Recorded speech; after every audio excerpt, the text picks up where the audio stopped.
Selanjutnya kita akan berbicara mengenai materi dampak konsekuensi inovasi. Sebelumnya tadi sudah dijelaskan apa itu konsekuensi inovasi. Nah, kemudian sekarang kita berbicara tentang dampak dari adanya konsekuensi inovasi. Umumnya salah satu cara yang dilakukan oleh agen perubahan dalam membentuk konsekuensi inovasi adalah dengan saling bekerja sama. Nah, salah satu dampak konsekuensi inovasi yang menyebabkan yaitu adalah menyebabkan dalamnya tingkat kesenjangan sosial ekonomi di masyarakat. Mengapa hal ini bisa terjadi? Karena inovasi yang didifusikan atau inovasi yang disebarluaskan kepada masyarakat itu biasanya masih memandang kelompok masyarakat tertentu di mana yang memiliki misalkan taraf ekonomi yang menengah ke atas, kemudian taraf ekonomi yang orang-orang mampu, kemudian ada juga yang mengambil dari orang-orang yang berpendidikan. Nah, inovasi seperti inilah penyebarannya itu sifatnya tidak merata sehingga akan timbul suatu kesenjangan sosial di mana orang yang berpendidikan atau orang yang dalam ekonomi itu mampu itu akan lebih meningkat derajatnya dalam artian kemampuannya. Sedangkan masyarakat yang kurang dalam hal ekonomi, menengah ke bawah begitu, dan orang-orang yang kurang berpendidikan itu akan tertinggal dari inovasi-inovasi yang dilakukan, mungkin itu teknologi ataupun pendidikan dan lain sebagainya, sehingga menyebabkan adanya kesenjangan sosial ekonomi di masyarakat. Meningkatnya ketidaksetaraan dalam konsekuensi inovasi itu disebabkan karena yang pertama, inovator dan pengadopsi awal itu memiliki sikap yang menguntungkan terhadap ide-ide baru dan mereka lebih cenderung mencari inovasi-inovasi secara aktif. Nah, mereka juga memiliki sumber daya yang tersedia untuk menerapkan inovasi biaya yang lebih tinggi, sedangkan pengadopsi yang lain tidak.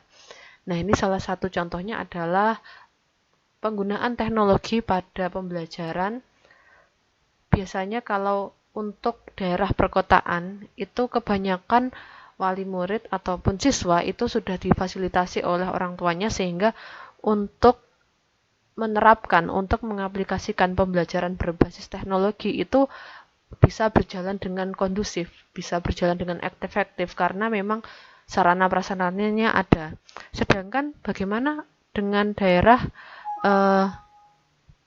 untuk sekolah yang di pinggiran dalam artian di pedesaan yang kurang fasilitas sarana dan prasarana, pasti inovasi dari teknologi pembelajaran itu terhambat. Nah, ini merupakan salah satu penyebabnya. Kemudian yang kedua, agen pembaharu profesional cenderung memusatkan perhatian pada kontak-kontak klien mereka pada inovator dan adopter awal dengan harapan bahwa pemimpin opini di antara kategori yang mengadopsi akan menyampaikan gagasan baru yang telah mereka ketahui kepada para pengikut mereka dengan proses yang merambat ke bawah. Jadi agen pembaharu, agen pembawa inovasi itu lebih memusatkan pendifusian inovasi kepada klien yang memiliki peran dalam masyarakat, dalam artian yang berpendidikan, yang memiliki peran sebagai pemimpin, di mana mereka itu memiliki potensi untuk bisa menyebarluaskan lagi inovasi itu dari masyarakat ke masyarakat lain. Sehingga inovasi jangkauannya lebih luas. Kemudian alasan yang ketiga itu disebabkan karena dengan mengadopsi inovasi relatif lebih awal daripada orang lain dalam sistem sosial, inovator dan pengadopsi awal memperoleh keuntungan, sehingga memperluas kesenjangan sosial ekonomi antar kelompok sebelum mengadopsi. Nah, jadi pengadopsi awal menjadi semakin kaya bila dibandingkan dengan adopter yang lainnya. Nah, ini salah satu contohnya seperti bisnis MLM. Seseorang yang sudah lebih dahulu terjun dalam dunia bisnis tersebut biasanya akan memperoleh keuntungan yang lebih daripada pengikut-pengikut yang akhir, seperti itu. Nah, beberapa penyebab ini menjadikan adanya kesenjangan sosial ekonomi di masyarakat itu menjadi lebih meningkat. Sehingga dampak-dampak ini itu harus diantisipasi. Nah, ini merupakan cara mengantisipasi konsekuensi inovasi. Mengantisipasi konsekuensi inovasi diperlukan keterampilan, ketekunan, dan kerja keras, di mana penyebab-penyebab yang sudah saya jelaskan sebelumnya itu tidak mudah untuk dikaji dan untuk ditemukan solusinya. Jadi memang harus benar-benar dikaji secara real, secara nyata apa kenyataan atau bagaimana implementasi inovasi yang ada sebelumnya di masyarakat sehingga bisa dijadikan sebagai rujukan dalam pengembangan inovasi ke depannya. Nah, ini merupakan pengerjaan yang sangat sulit. Kemudian yang kedua, pada umumnya penyebarluasan suatu inovasi didasarkan pada asumsi bahwa konsekuensi atau akibat inovasi itu akan positif. Semua inovator atau semua pengembang atau semua pelopor pembaharu itu pasti memiliki tujuan yang baik dalam mengembangkan inovasi. Nah, mereka juga memiliki tingkat keoptimisan yang tinggi bahwa apa yang dia kembangkan, inovasi yang ia kembangkan akan menghasilkan suatu hal yang positif. Nah, hal-hal ini itu tidak hanya merupakan spekulasi saja, tetapi didasarkan pada beberapa hal juga, diantaranya rasionalisme, bagaimana uji coba kelayakan suatu inovasi sebelum disebarluaskan kepada khalayak umum. Nah, itu yang menjadi dasar acuan mengapa para inovator, para pembaharu itu memiliki positive thinking terhadap inovasi yang akan disebarluaskan. Terdapat beberapa antisipasi konsekuensi yang perlu dipertimbangkan. Antara lain yang pertama adalah mengantisipasi konsekuensi yang tidak diharapkan atau disfungsional. Konsekuensi disfungsional itu perlu diantisipasi sebelum terjadi. Apabila setelah beberapa waktu kemudian sesuatu inovasi dapat dirasakan akibat negatifnya, maka pihak inovator perlu segera memperoleh masukan untuk menentukan langkah-langkah selanjutnya. Jadi, jika ada gangguan sedikit, sudah ada terlihat, sudah nampak gangguan sedikit, itu langsung diatasi sehingga tidak akan menyebabkan masalah yang berlipat ganda. Biasanya diperlukan suatu penelitian yang cermat untuk memperoleh bahan masukan untuk membuat keputusan yang terus atau tidaknya kegiatan difusi. Jadi perlu adanya keputusan untuk tetap melanjutkan atau menghentikan proses penyebaran atau difusi inovasi tadi.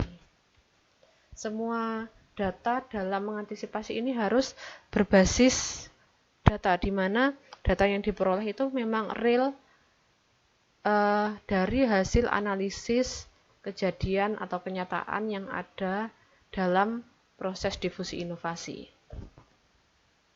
Kemudian yang ketiga, mengantisipasi konsekuensi yang tidak dapat diantisipasi. Nah, konsekuensi ada yang nampak nyata dan ada pula yang tidak segera nampak. Seperti yang sudah saya contohkan tadi, adalah contohnya gerakan literasi. Nah, itu kan yang langsung nampak itu kan kebiasaan sehari-hari siswa. Yang belum nampak itu kan bagaimana kebiasaan tersebut menjadikan siswa dapat meningkatkan proses berpikir kreatif ataupun berpikir kritisnya. Nah, itu perlu waktu jangka panjang untuk mengantisipasi.